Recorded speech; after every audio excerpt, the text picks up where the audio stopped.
Soy Salvador Javelson, vivo en Brasil, ¿no? Vengo de Argentina. Participé en momentos que diría constituyentes de movilización en Argentina, en Brasil y en Bolivia, a donde llegué para hacer mi tesis y bueno, me terminé involucrando con el proceso de un nuevo gobierno indígena, popular, nacionalista. Ese es ya el debate, ¿no? Y desde ahí hablo.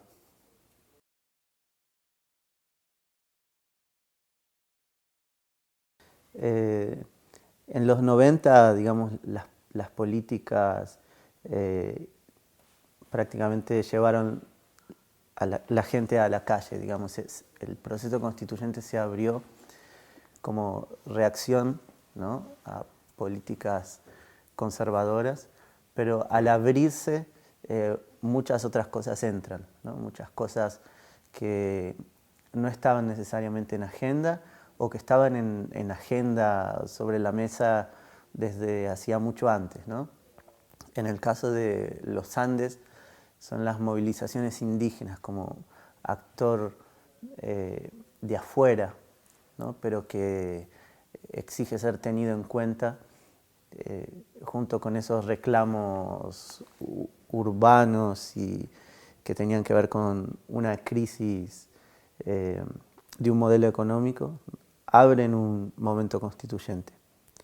Y al abrirse se suman lógicas territoriales de la construcción de un Estado de forma, como siempre, violenta, dejando muchas cosas afuera, ¿no? Entonces hay demandas territoriales, demandas políticas, demandas de otro modelo político y demandas de derechos, ¿no? Entonces son muchas reivindicaciones, muchas voces que en este momento en Bolivia y en Ecuador, conectado con procesos gubernamentales de nuevos gobiernos, de nuevas administraciones, abren asambleas constituyentes que son el espacio donde todo esto que venía pasando, digamos, en las calles, en los territorios, en el pensamiento también, en críticas que se hacen desde adentro de estos procesos, se refleja, ¿no? Entonces, fueron distintas las asambleas. La de Venezuela dura 3 meses, la de Ecuador 9, la de Bolivia 18 meses, ¿no? Tenía que ver con distintos sistemas políticos y distintas mayorías electorales también, ¿no?, que por un lado cerraban puertas, pero por otro también abrían posibilidades, digamos, en la crisis y en la indefinición, de que los distintos actores que muchas veces tienen sus caminos ya trazados tengan que rehacer planos, ¿no?, planes y tengan que encontrarse, modificar sus propuestas y pensar un poco con los ojos del otro, ¿no? Entonces,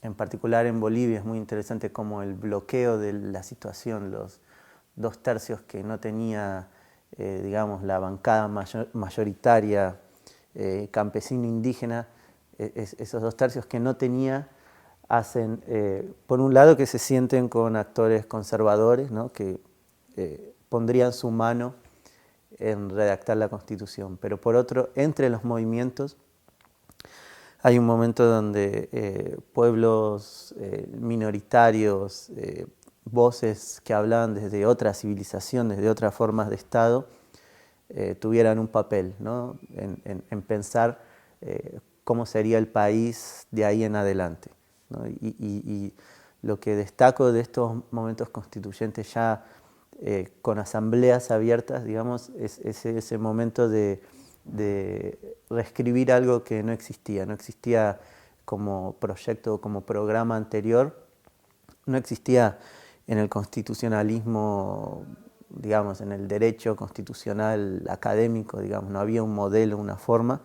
Entonces ahí surge algo nuevo, se crea un constitucionalismo, algunos dirán latinoamericano, ¿no? Yo creo que en ese constitucionalismo hay una tensión muy fuerte entre lo que es lo comunitario, lo indígena, de las autonomías, y lo que es un constitucionalismo que algunos ven como bolivariano, de intervención estatal, de reafirmar lo que el neoliberalismo quitaba de alguna forma, ¿no? Entonces, estos dos constitucionalismos se articulan en algunos momentos, avanzan juntos, ¿no? Pero también hay mucha tensión, y para entender el proceso post-constituyente, qué pasa después de que las constituciones se aprueban, es importante ver cómo uno se acuesta sobre el otro, ¿no? Y cómo, digamos, la idea de transformar desde un protagonismo estatal, ¿no? Con un pensamiento que no cuestiona elementos que el otro constitucionalismo indígena sí cuestionaba, como el Estado-nación, la forma de economía, la forma en que se interpela una sociedad. Digamos, ese conflicto cierra muchas cosas, ¿no? Cierra un proceso constituyente, cierra posibilidades que estaban presentadas en esa idea de pensar cómo escribir una constitución y un Estado, saliendo del antropocentrismo, saliendo del Estado-nación, saliendo de un horizonte de desarrollo capitalista convencional, ¿no? Entonces es interesante esa lectura dual, digamos, ¿no? Más allá de las mezclas y contaminaciones, hay dos caminos que se vislumbran como posibles salidas del neoliberalismo, ¿no? No hay solo un camino, y no está todo escrito, y no hay un programa claro. Y se ve en Bolivia, en Ecuador, ¿no? Y cuando analizamos las políticas y los pactos, digamos, que hacen los gobiernos progresistas o de cambio, o de revolución cultural, o de revolución ciudadana, o bolivarianos, los pactos que hacen con los sectores de la vieja política, los poderes establecidos, vemos cómo va quedando fuera de foco un poco toda esa experimentación y producción desde lo indígena, pero que yo tampoco reduciría a grupos étnicos indígenas, ¿no? Porque este proceso constituyente que se abre desde las movilizaciones indígenas es de alguna forma dialoga con movimientos sociales urbanos, pero también con voluntades de cambio que tienen que ver con buscar otra lógica política, ¿no?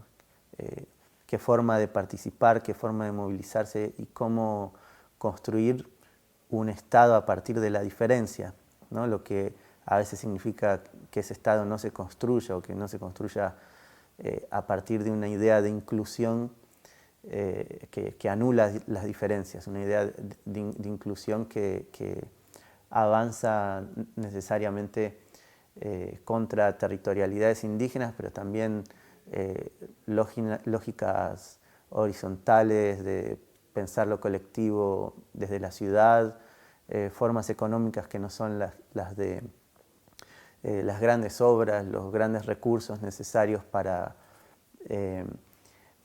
digamos, iniciar un proceso de distribución de demandas sociales específicas, sino que tiene que ver con diferencias, ¿no? Y quizás la forma constitucional de dar cuenta de esas diferencias exige dejar algo abierto, ¿no? Dejar algo en el que el nuevo Estado ceda parte de su soberanía, ¿no? Que el Estado no sea la entidad que controla y lleva adelante, digamos, el protagonismo de un proceso constituyente que va a seguir en marcha incluso después de aprobación de las constituciones.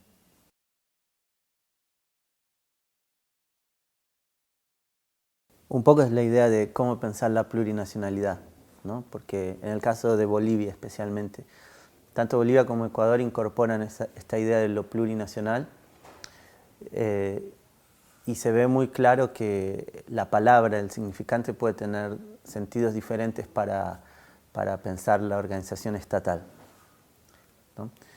Y en algún punto, ¿no?, lo que llamamos como constitucionalismo indígena, ¿no?, que retoma mucho de un pensamiento democrático radical, en realidad, de cuestionar el autoritarismo y cuestionar la propia constitución de un nacionalismo, de una nacionalidad, de un Estado-nación, ¿no?, que quizás yo diría por definición siempre deja cosas afuera, ¿no? Y hay otra plurinacionalidad que tiene que ver con fortalecer el Estado, ¿no?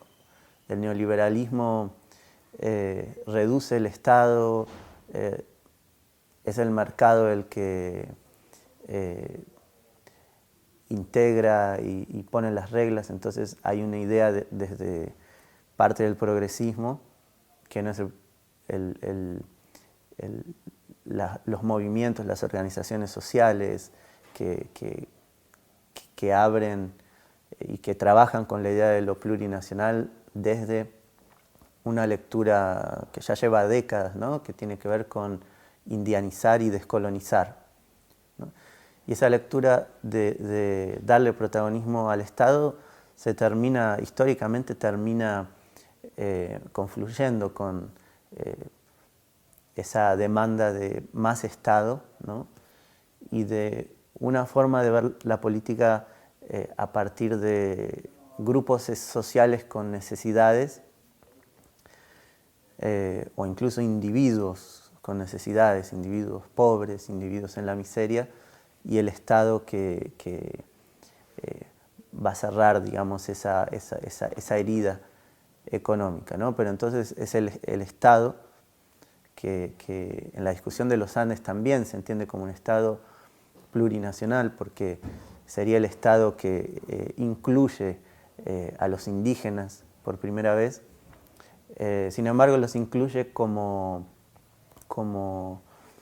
pobres, como individuos, como futuras clases medias, ¿no?, y no como comunidades, como colectivos, como diferencias. El Estado plurinacional puede fortalecer un Estado unitario, un Estado-nación, un Estado-nación que tiene como horizonte la inclusión, y el Estado plurinacional puede ser también, y ese es el sentido que yo creo tenía para buena parte de las organizaciones indígenas, especialmente las que estaban en procesos territoriales de construir autonomías, de rediscutir las instituciones, ¿no?, desde formas ancestrales, que llegaron a discutir incluso la forma liberal del Estado, la forma republicana, la forma de representación dominante, ¿no? Entonces es otro foco. Hay una plurinacionalidad que busca en los Andes incluir a las mayorías indígenas, las mayorías campesinas, ¿no?, en un proceso que pacta de alguna forma y confluye con el nacionalismo y también con las burguesías o proyectos de burguesías, ¿no?, a partir de una promesa de desarrollo, de industrialización, ¿no? Otro tema es si eso ocurre o no, pero el proyecto es protagonismo estatal, ¿no? Y las luchas, en todo caso, el momento de lucha, de movilización, se congela en un momento donde nuevas autoridades, digamos, van a llevar esas demandas de la sociedad para el Estado, ¿no?, como dos momentos bien separados. Y yo diría que lo interesante de otra plurinacionalidad que trabaja con las diferencias es no congelar esos dos momentos, ¿no?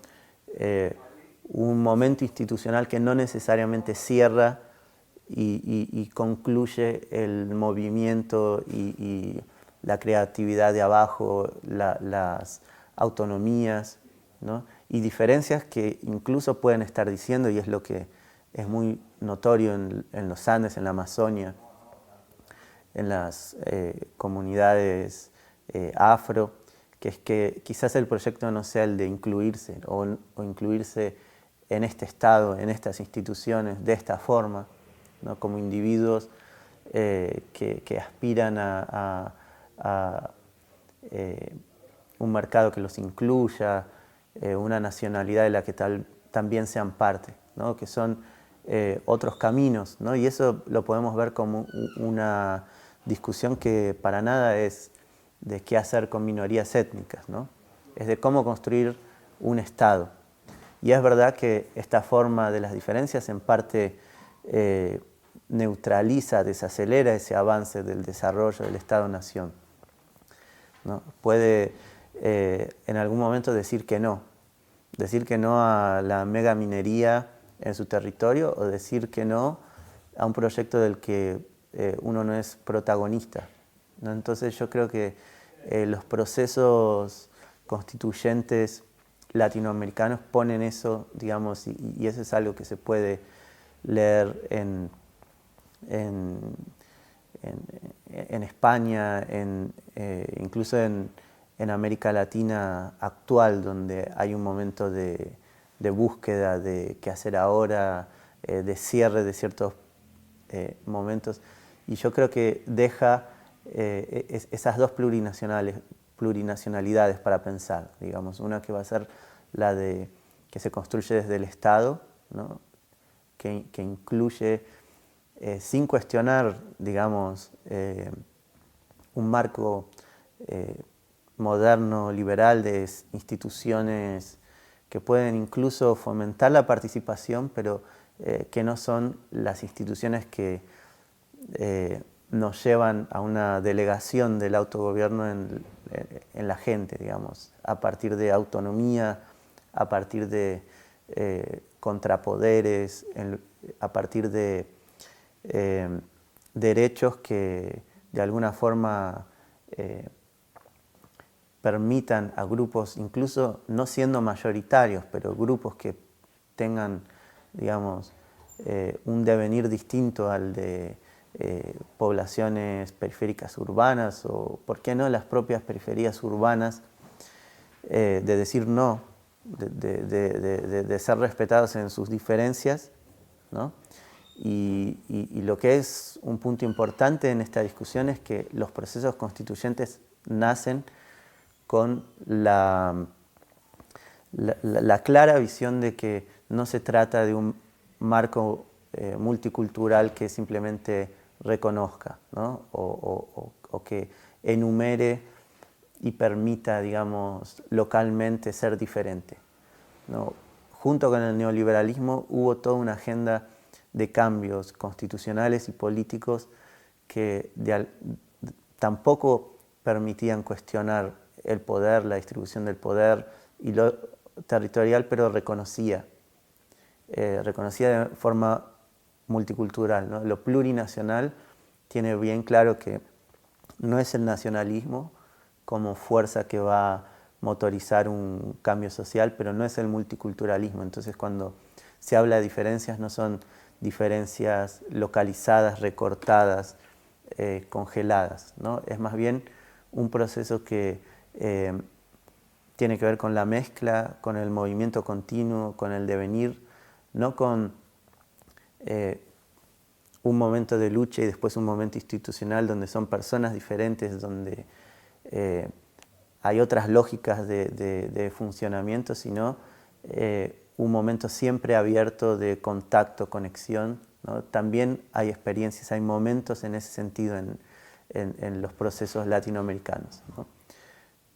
Pero yo diría que es importante que también hay un cierre de este proceso y ese cierre tiene mucho que ver con un protagonismo que se reduce al Estado como actor principal del proceso de cambio, ¿no? Cuando es solo el Estado, le es mucho más fácil a los lobbies, a las élites, a los poderes establecidos exigir un pacto, una renegociación y no ceder el poder. Entonces lo que se ve en América Latina es cuánto de la década de 90 permaneció igual cuando la forma de transformación no fue desde abajo, desde las conexiones y las diferencias, ¿no? Sino desde las viejas instituciones, aunque sean ocupadas, y esa es otra discusión de hasta qué punto fue así por nuevos protagonistas.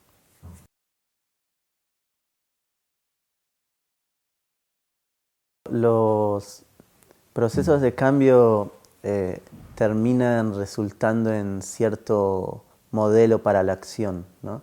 Y esa es una de las discusiones que se abren ahora, me parece, ¿no? Hay un sentido común en la calle que podemos interpretarlo y transformarlo en nuevas instituciones como un momento de apertura y después de cierre, ¿no? Como dos mundos diferentes, o podemos dejar siempre abierta la cuestión del poder, de la participación. Me parece que es un momento interesante en América Latina de muchas dudas, fragilidades, una posible restauración conservadora, pero al mismo tiempo, en términos de aprendizaje, muchos elementos nuevos, digamos, un saldo de cómo hacer o cómo no hacer las cosas, ¿no? Donde discusiones como una asamblea constituyente pueden abrir caminos, pero pueden también no ser necesariamente favorables, no solo de acuerdo a correlaciones de fuerzas, ¿no? Sino también en vistas de los proyectos que desde el campo que quería y quiere cambios se encuentran, ¿no? Y hoy tenemos un movimiento indígena que llegó al poder, un movimiento campesino indígena, ¿no? Pero también tenemos asambleas, luchas que se conectan con las luchas anteriores a la llegada del poder desde afuera, ¿no? Desde una crítica que hasta ahora quizás nunca busque rearmar un proyecto de llegar al poder para crear las instituciones, sino que son lugares de resistencia de todo lo que llegara al poder no fue suficiente. Todo en lo que llegara al poder no fue suficiente desde, por ejemplo, otras territorialidades, desde otras formas de pensar una política que tiene que ver más con el cuerpo y los afectos, desde una idea de la naturaleza que no es la que el hombre va a desarrollar y transformar en productos para recibir recursos que serán destinados a lo social, ¿no? Hay desde estas resistencias que aparecen en las grandes obras, en el extractivismo, pero también en las ciudades, ¿no? En un sentido común que ve con bastante claridad que nuevas administraciones y viejas administraciones, ¿no? Con las que hay muchos acuerdos, son indistintas, ¿no? Por ejemplo, todo lo que podemos pensar desde lo comunitario y desde la lógica de lo colectivo, que lo social no resuelve, ¿no? Lo social entendido como individuos organizados, ¿no? En un marco de instituciones modernas, en un marco de representación y en un marco de agencia delegada a lo que sería otra instancia no social, ¿no? Estatal o de instituciones. Entonces, hay discusiones abiertas, ¿no? Discusiones en marcha, y es interesante que sale desde una crítica que pasó por estos procesos, fue parte, pensó las nuevas constituciones. No es una crítica que viene de los medios o desde la academia, son críticas que se construyen en un proceso de lucha que se cierra o que desembocó en límites, ¿no? Límites para pensar las autonomías, lo territorial, los cuerpos, de unas resistencias que, digamos, fueron testigo de un viejo nacionalismo que volvía con otras ropas, ¿no? O de poderes económicos que tiene distintos actores como protagonistas, pero no necesariamente distintas lógicas, ¿no? Estoy pensando en cuestiones geopolíticas, como China entra como un actor importante junto al nuevo progresismo o nuevas burguesías, y si una política neoliberal, ¿no? de consumo, de clase media, fue interrumpida por la insurgencia indígena, ¿no? Pero también las movilizaciones en las ciudades, un país que paró y que dijo que no, ¿no? Hoy vemos que el relato progresista volvió a apostar y a apoyarse en un horizonte de consumo, de recetas individuales, digamos, y para un protagonismo que no está más abajo, no está más en los movimientos, no está más en el conflicto social, sino que al contrario, ¿no? Que está en un gobierno que pide o reprime el conflicto social, ¿no? Entonces, pensar esto como un problema, ¿no? de cómo fue posible, cómo esta de alguna forma fue una vía muerta, ¿no? Que posibilitó algunas cosas, permite algunas soluciones, pero cierra otras, ¿no? Y yo creo que la evaluación de cada vez más personas, cada vez más colectivos, pueblos indígenas, que abrieron el proceso constituyente, ¿no? Desde el fin de las dictaduras, pasando por las crisis, por el neoliberalismo, hoy siguen en la calle o vuelven a las calles o son parte de un espíritu que está buscando mantener, digamos, la experimentación que los procesos constituyentes permitieron abierta, ¿no? Que para nada está de acuerdo en decretar una clausura y que tampoco es ingenua, ¿no? A la hora de escuchar sobre una restauración conservadora que comenzó, digamos, no con las derrotas electorales de los gobiernos progresistas que hoy estamos viendo, ¿no? Sino que emergió como parte de un consenso del que en parte los nuevos gobiernos fueron contraparte, digamos.